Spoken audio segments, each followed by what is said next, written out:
Recording studio Gujarat.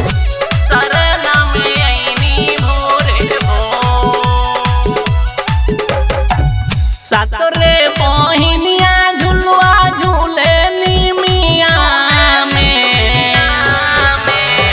सातरे बहिनिया झुलुआ झूले निमिया में, बोले कोयलिया हो गइल भो, आसन ली धोइब रौरे चरनिया, शरण में अइनी भोरे भो, आसन ली धोइब रौरे चरनिया, शरण में अइनी भोरे भो, शरण में अइनी भोरे भो। बोलो बोलो दुर्गा मैया की आसन ली धोइब रौरे चरनिया, शरण में अइनी भोरे भो। झूलता झूलता माई के लागली पियासिया,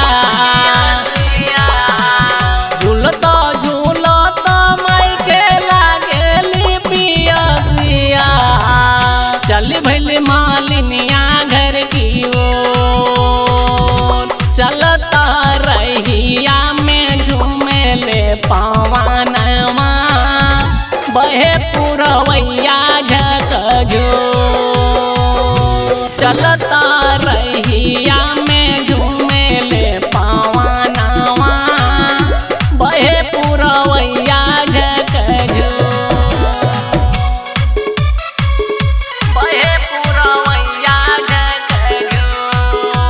बोला बोला पाटन देवी मैया की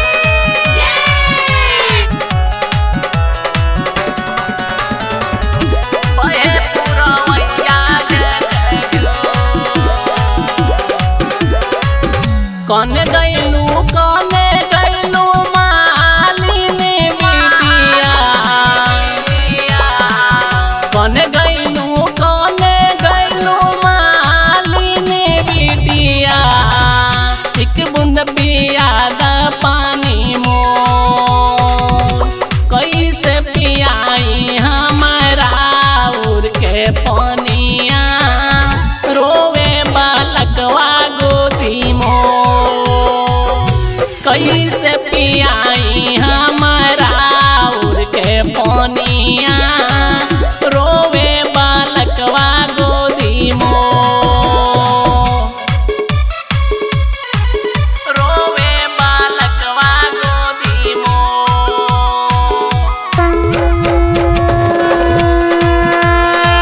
बोलो बोलो दुर्गा मैया की रोवे बालकवा गोदी मोर। बालका सुताई दा जो सोने के पालना, बालका सुताई दा जो सोने के पालना, मनला बचनिया तनी मोर, हमरो दया से सब पूर्ण होई जाई, पैपुआ सिसवा जब मोर, हमरो दया से संपूर्ण होई जाई, पैपुआ सिसवा जब मोर। सातरे बहिनिया झुलुआ झूले निमिया में, सातरे बहिनिया झुलुआ झूले निमिया में, बोले कोयलिया हो गइल भोर, आसन ली धोइब तोहरी चरनिया, शरण